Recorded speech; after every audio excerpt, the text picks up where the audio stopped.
Donc, qu'est-ce qui était la force? C'est la foi. Parce que l'amour était plus forte que de qu'est-ce que je croyais. Puis mon espoir a toujours été une vision que ce message doit pour faire le tour de la terre. Il faut qu'il le fasse. Parce que l'époux n'est pas prêt. La seule façon de préparer l'épouse, c'est par Christ crucifié.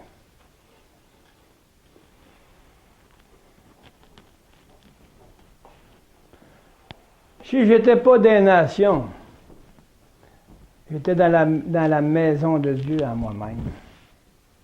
Donc la nation, pour moi, c'était le royaume de Dieu. Et maintenant, on va l'établir. Parce que j'avais la foi que ça pouvait se réaliser. Donc j'ai resté dans la mesure qu'il m'a donnée, dans le moment que je marchais à chaque jour, aller jusqu'au jour, voilà, le temps. C'est la mission. C'est des exemples que le peuple de Dieu, les premiers, les fils de Dieu qui sont préparés pour ça, vont entendre ce message. Ils vont le prendre pour eux. Parce qu'ils vont être encouragés de voir que la force qu'on a vient à cause d'un but que je pratique dans l'amour et parce que j'ai l'espérance de s'être accompli. Mon espoir me donne l'amour. Elle provient de l'espérance. Si je n'ai pas d'espérance, je n'ai pas de but, c'est quoi que j'ai? Il n'y a pas grand-chose. Il ne faut pas regarder là. Il faut regarder ce que Dieu demande. Moi, je regarde là, mais je ne vois rien. Mais si je regarde au Saint-Esprit, qu'est-ce que tu as pour moi? Je me rappelle, un jour, il y en a une qui apprenait à chauffer. Elle regardait sur le hood, juste en avant du hood. Là, il dit, arrête de regarder le hood. Tu ne vois pas en avant, tu ne vois pas en arrière, tu ne vois pas plus loin, tu vois juste en avant. C'est dangereux. Que tu fasses, si on prend l'exemple, que si toi-même, tu regardes juste en avant du bout de ton nez, tu n'avanceras pas loin. Mais si tu regardes au loin, au-dessus des montagnes, c'est là vient le secours, dit le Seigneur. Le secours est de voir ce qui se passe autour de nous, pour voir en avant, en arrière, à côté et partout, pour voir qu'est-ce que Dieu me présente. Il me présente les nations. Mais il a commencé à Saint-Matthieu, la grande maison pour aider aux femmes. On n'a jamais lâché. Pourquoi? Parce qu'on avait la foi bien plus grande que ce qu'on avait là. J'ai posé la première brique, la première pierre ici. Je disais au Seigneur, t'es malade, fais ça, c'est même trop grand, tout seul. Il dit, fais ce que je te dis. OK, Seigneur. On faisait rire de nous. On était des fous, on était des malades, on n'avait pas d'amour. Mais on savait que Dieu nous aimait. Parce qu'on ne regardait pas la brique qui était là. On regardait la bâtisse de Dieu, la maison de Dieu. Puis c'est direct ça la mission. La mission, c'est de placer pierre par pierre et planche par planche les bons ingrédients pour que la maison soit bien bâtie, la maison céleste. En chacun de nous, chaque pierre, chaque morceau de bois qui a été planté là, qui a été mis là, est une mesure de chaque pièce, de chaque mesure de la maison. Donc nous sommes la maison de Dieu. Et chaque mesure que nous sommes, va faire en sorte qu'elle va vivre la vie en Jésus-Christ pour que la maison soit un exemple céleste. Et là, Jésus va revenir. Voici le témoignage, papa. Père, regarde le témoignage. Il glorifie le Fils. Ils ont tout mis sous leurs pieds, l'ennemi, avec une mesure nécessaire, parfaite, parce qu'ils sont conscients de qu'est-ce qu'ils sont.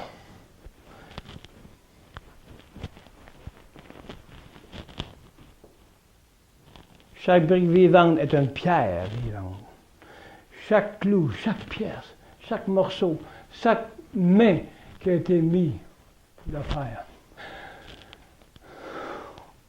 C'est la foi qui fait ça.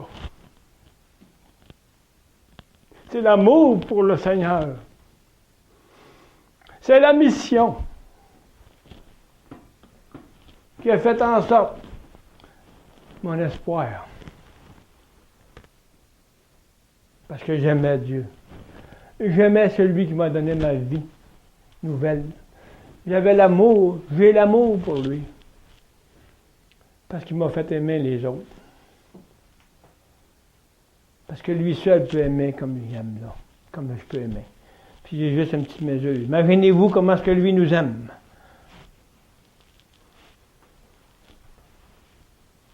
La foi,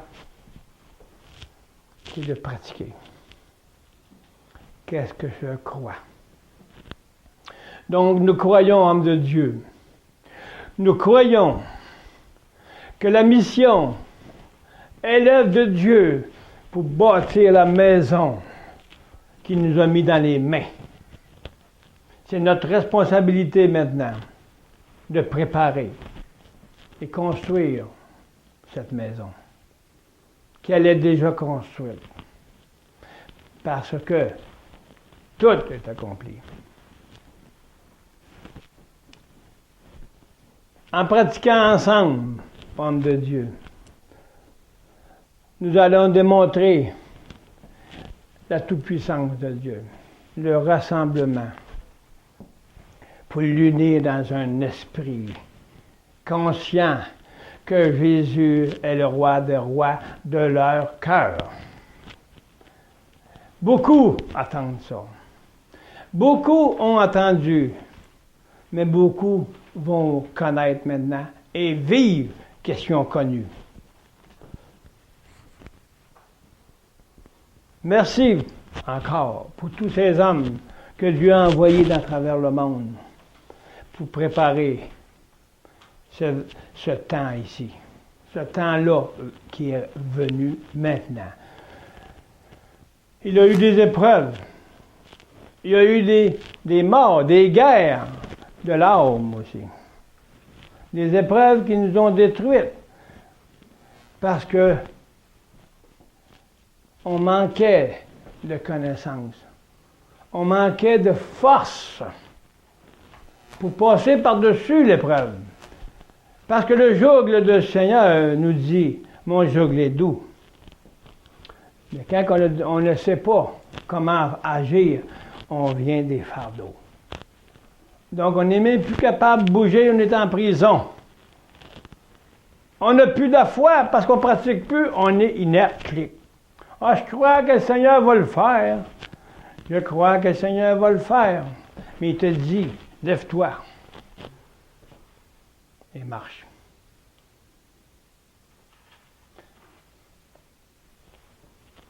C'est ça qu'on fait. C'est ça qu'on voit dans le monde entier qui est en train de se lever.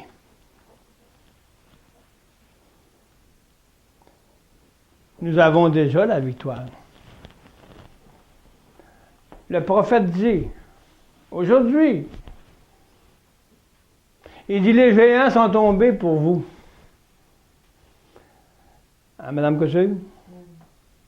Il nous a dit encore hier, les géants sont tombés. Il dit, Christ, elle est tout puissant. Il dit, maintenant les portes sont ouvertes pour vous, pour le message et sa mission.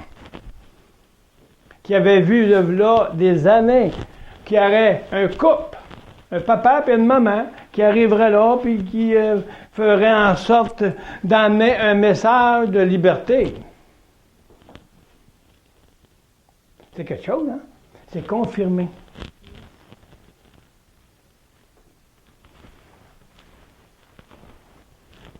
Pour se rassurer. Quand il a entendu ça, le message que j'avais envoyé sur Internet, le rassemblement, l'apostolique, il a pris 7 jours pour prier. Ouais, ben, il y a eu bien de ci puis de ça, des bruits, puis de ci. Non, il dit celui-là, c'est ça. Il dit celui-là, c'est ça. C'est ton papa que je t'avais dit, puis ta maman. C'est eux qui vont faire le tour de la terre. Wow! Puis c'est un prophète qui nous a dit ça. Même vous l'avez attendu, puis on pourra c'est quelque chose. Mais voyez la foi. C'est parce qu'on a aimé le peuple. Si on aime les autres, on aime Jésus. On ne peut pas se dire j'aime les autres si j'aime pas Jésus. Ah ouais, je l'aime, mais comment peux-tu aimer le Père Céleste si tu ne le vois pas, tandis que tu ne peux pas aimer celui que tu vois? Il dit aussi, comment que veux-tu pardonner à celui que tu ne vois pas quand tu ne peux même pas capable de pardonner à celui que tu vois?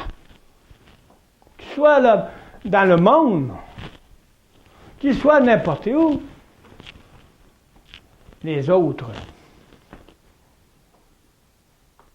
Les uns, c'est nous. Les autres, c'est qui? C'est les autres qui ne font pas mon affaire. Ça fait mal. Pardonne pas. Ça, c'est le manque d'amour. Mais si je pratique le pardon, vous allez pratiquer votre foi, ce que vous croyez. Je crois que le Seigneur va me sauver de ça. Je crois que le Seigneur va faire ci. Mais si je ne pratique pas le pardon, ma foi, je n'aurai rien. Est-ce qu'on se pardonne à nous-mêmes, premièrement? Ça, c'est une autre affaire. Je ne m'accepte pas. Comment je peux accepter comment que Dieu peut me proposer et nous faire en sorte d'aller établir une mission comme ça si on n'a pas de pardon? Il n'utilisera pas quelqu'un qui ne pardonne pas. Il n'utilisera pas personne qui ne marche pas par ce qu'il croit. Il faut qu'il vive des étapes de sa foi. Il faut qu'il vive la vie par étapes, de gloire en gloire, pour arriver à une mesure pour qu'il puisse l'utiliser. Donc, premièrement, notre mission à chacun, c'est de pardonner, puis de marcher de victoire en victoire, pour arriver à être utile pour mon frère et ma soeur. Sans critiquer, parce que si on critique, on arrête tout.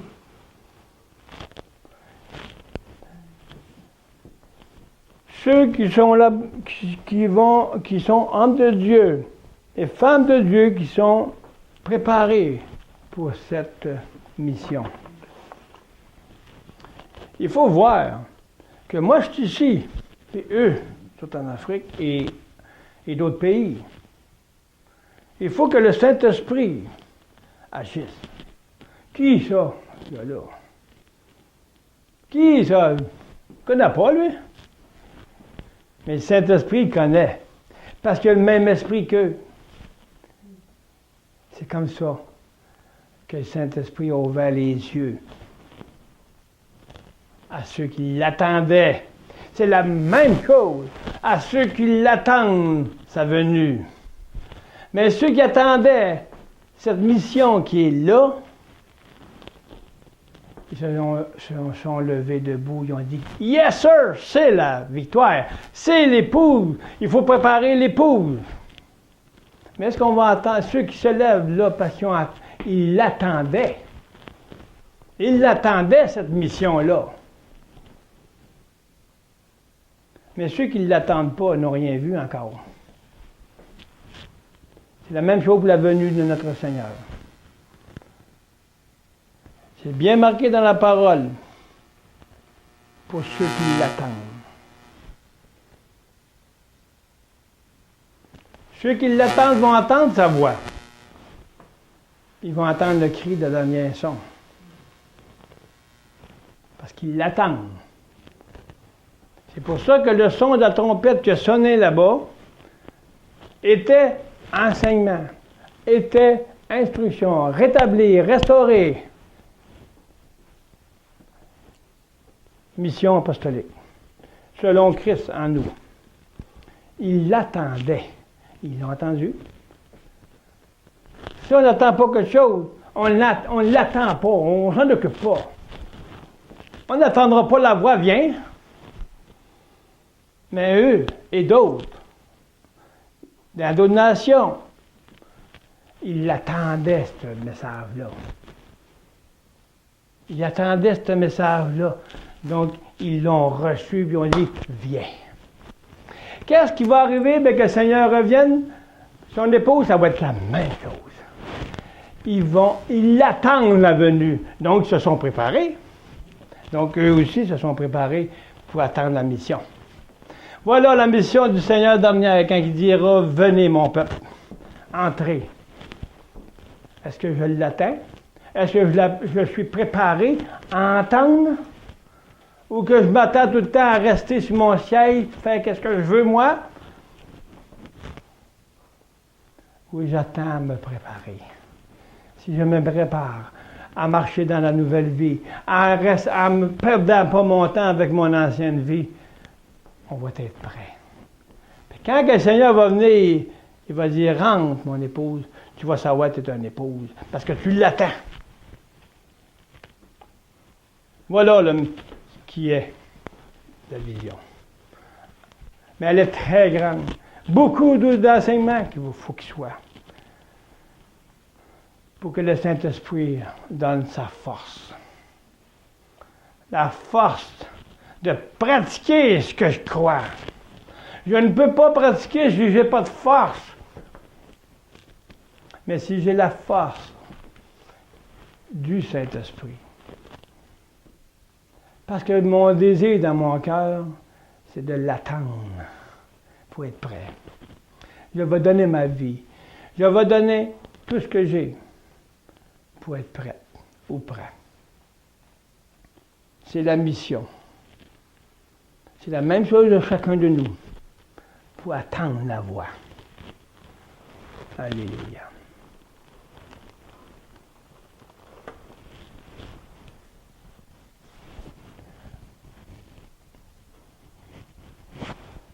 Dans 1 Corinthiens 13.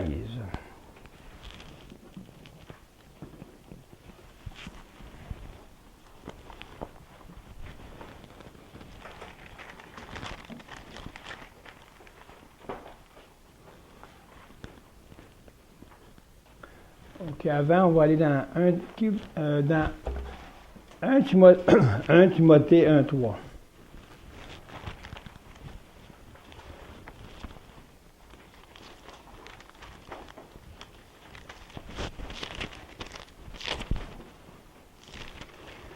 OK. 1 Timothée 1:3 nous dit.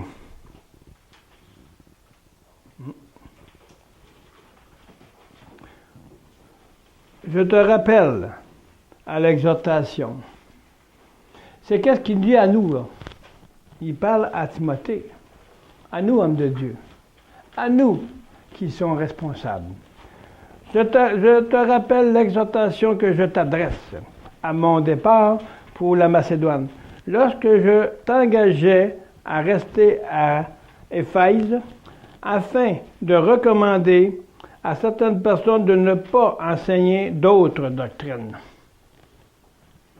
Paul nous disait ceci dans le temps des apôtres. Et aujourd'hui, c'est le contraire de ce que la parole dit. Il y a tout genre de doctrine. Maintenant, fini les géants. Les géants de doctrine, de tout genre. on va amener la saine doctrine. Et de ne pas s'attacher à des fables de généalogie qui produisent des discussions plutôt qu'elle avance l'œuvre de Dieu dans la foi.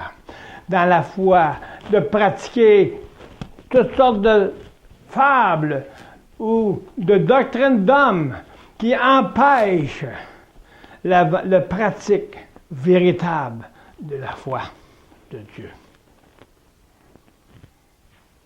C'est à nous, maintenant, à se lever debout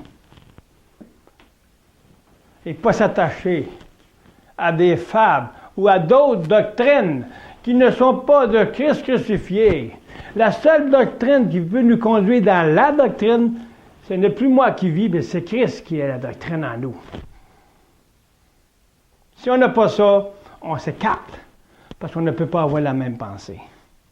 Au moins avoir une pensée de Dieu en nous qui dit réellement la même pensée. Même but, même foi, même espérance que Paul nous dit. À quoi j'espère? Le but de recommandation, c'est un amour venant du cœur, alléluia, pur, d'une bonne conscience et d'une foi sincère. Quand on dit, regarde, le Seigneur dit telle chose à un responsable ou à un autre, à peu importe. Ah, mais ça,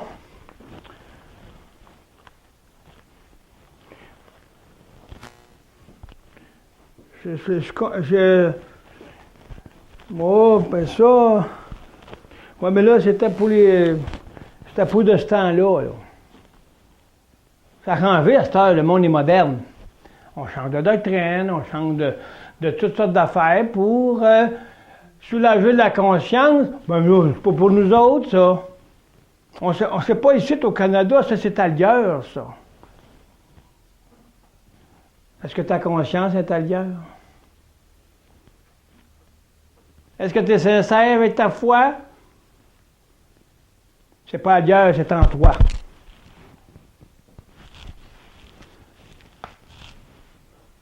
Des vains discours égarés, le peuple de Dieu.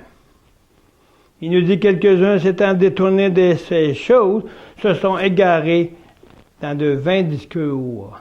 Ils veulent être des docteurs de la loi, ils ne comprennent ni ce qu'ils disent, ni ce qu'ils affirment. Nous n'ignorons pas que la loi est bonne, pourvu qu'on fasse un usage légitime. Voyez-vous que c'est ça qu'on va faire en sorte de redresser pour retourner à la doctrine d'un Christ crucifié. Puis établir les hommes de Dieu, établir aussi l'épouse. La parole de Dieu, ce n'est pas une bâtisse. C'est juste la bâtisse qui est en nous, qui est Jésus, le Père, le Fils, que nous sommes le temple. Donc, nous allons reconstruire. Et le Saint-Esprit est en train de faire tomber les géants des égarements. Et il va enlever tout obstacle. Parce que c'est sa volonté. On va dire comme Paul. Ils se sont égarés dans de vains discours. Au lieu d'amener l'unité, ça a fait la discorde entre le peuple de Dieu. Ils se sont donné des noms. Mais on va faire en sorte, par la foi, parce qu'on aime le Seigneur, et on a l'espoir de réunir les cœurs qui sont égarés. Le Saint-Esprit va bâtir l'Église en eux. Et il va y mettre en sorte d'attendre le Seigneur.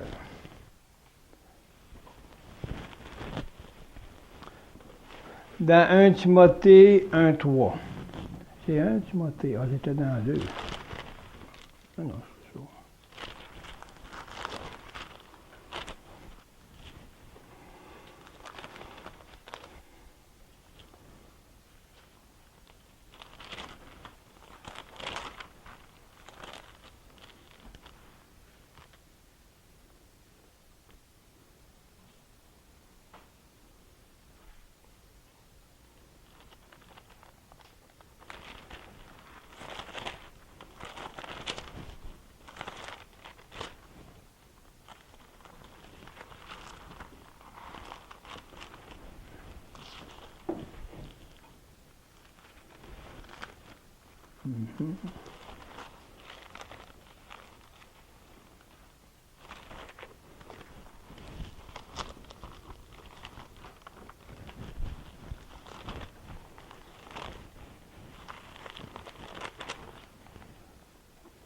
OK, c'est dans 1 Thessaloniciens 1:3.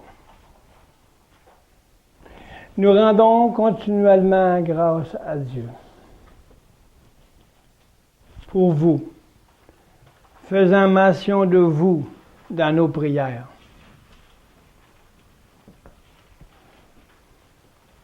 La prière, c'est un outil qui démontre l'amour. C'est de la prière de la foi. Une prière de la foi, c'est une prière qui est fonctionnelle. Ce n'est pas une prière qui est inerte. Une prière de la foi, c'est une prière pratique. Tandis qu'une prière que je crois, si elle n'est pas pratique dans ma pensée et dans mon âme, elle est stagnante. Quand que je prie une prière de la foi, c'est une prière que je sais qu'elle est accomplie. Parce que ma parole va parler d'une façon accomplie. Elle va parler en pratiquant ce qu'elle dit. Quelque chose, hein? Ta parole parle selon la pratique de ce que tu es.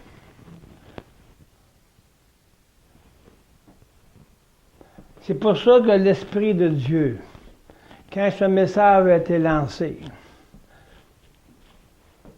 il y avait un esprit de foi, pratique, parce que quand l'annonce a été faite, elle était pratique. Rassemblement, c'est praticable, ça. C'est la foi pratique. Unir, c'est pratiquer. On n'a pas juste cru. On a écrit ce qu'il pratiquait en moi.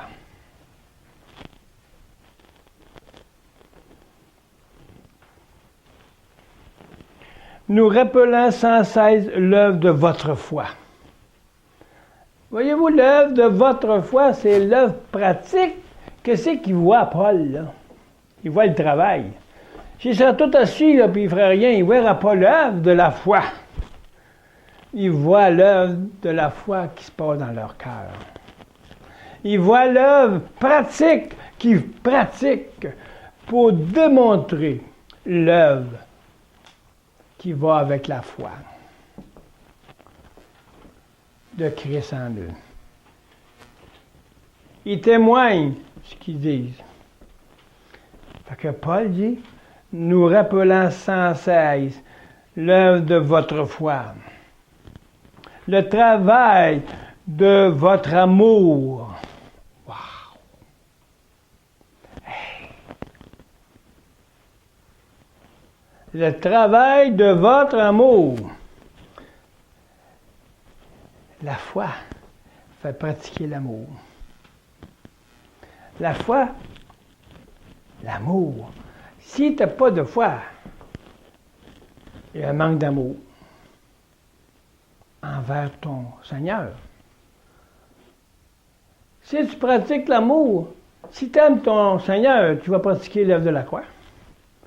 Tu vas pratiquer ce qu'il te demande. Tu vas pratiquer le processus de la mort pour vivre de la croix. Et il dit, de votre foi, le travail de l'amour.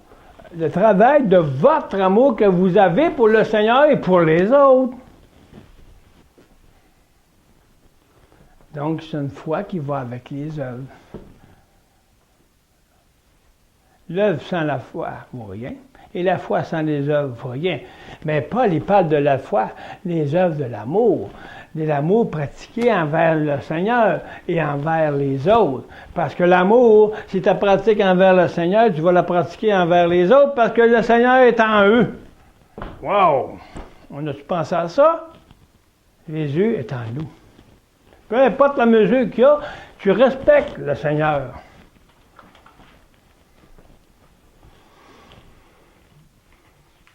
et la fermeté de votre espérance. L'espoir d'amener la mission aujourd'hui depuis des années, que le Seigneur nous a montré des choses. Mais ça fait des années. Mais l'espoir a fait en sorte d'aimer le Seigneur et aimer les autres, afin qu'on soit docile et toujours rester dans la pratique de l'amour, de la foi. La foi pratique. De bâtir la maison. La bâtisse de la maison qui a été faite ici, il dit c'est juste un petit exemple de qu'est-ce que va t'arriver à toi. Il dit tu bâtis ça de tes mains, mais ça c'est rien. Il dit c'est moi qui te donne la force et la puissance, à pas de ça. OK. Mais il dit la maison que je construis en toi est bien plus grande. C'est qu'est-ce qu'il m'a dit en plantant les clous, puis il me parle sur les doigts. Il dit la maison que je construis est rien à qu'est-ce que je construis dans toi. Il dit, la maison va être glorifiée, mais ta maison, la maison que je bâtis aussi, en toi. Donc c'est pour ça que le Seigneur a fait en sorte de cette pratique, a fait en sorte de l'amour que j'avais pour lui. Donc maintenant, cet amour-là, avec l'espérance que lui voyait bien plus grand que moi-même, mais il mettait l'espoir en moi-même, ça va être bien plus grand. Tu vas être ébloui. Les gens, il même dit, ceux qui te méprisent vont voir. Puis il dit, la maison que je bâtis, que tu bâtis de tes mains, il dit, ma main est bien plus grande que la tienne. Elle va bâtir ton cœur. C'est pour ça qu'aujourd'hui, qu'on peut voir, il nous donne une possibilité de construire sa maison dans les cœurs des nations. C'est formidable. Fait que laissez-vous bâtir par le Saint-Esprit pour que la foi marche avec votre espérance et que l'amour soit de notre Seigneur soit la source de votre vie.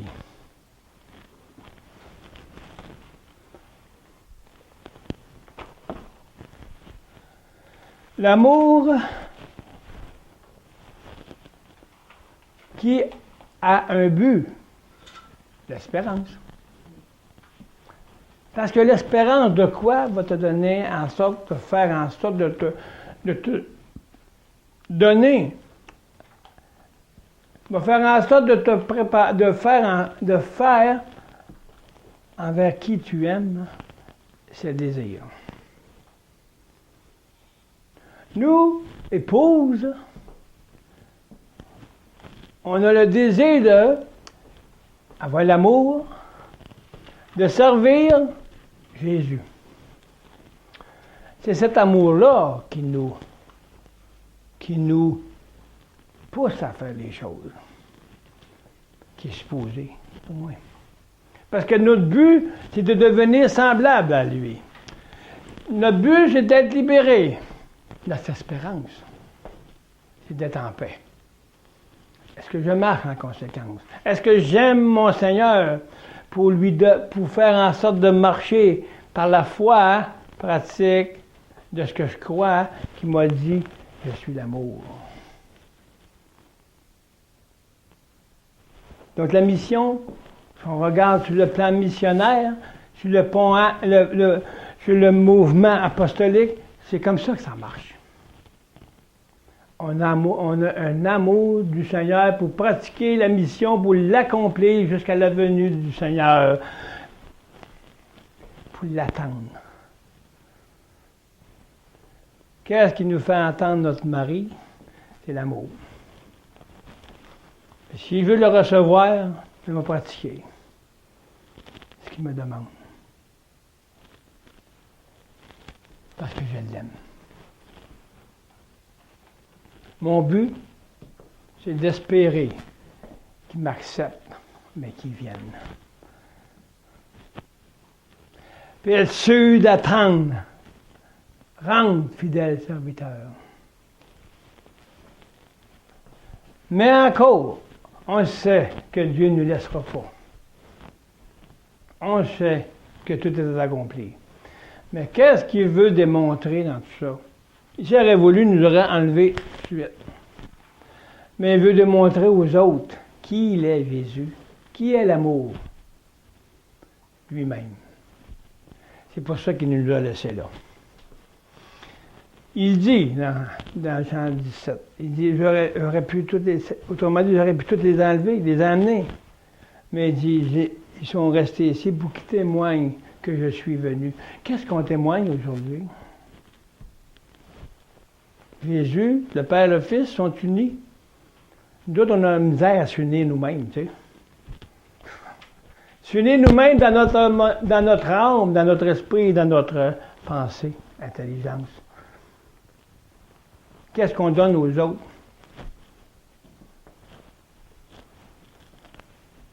L'égarement.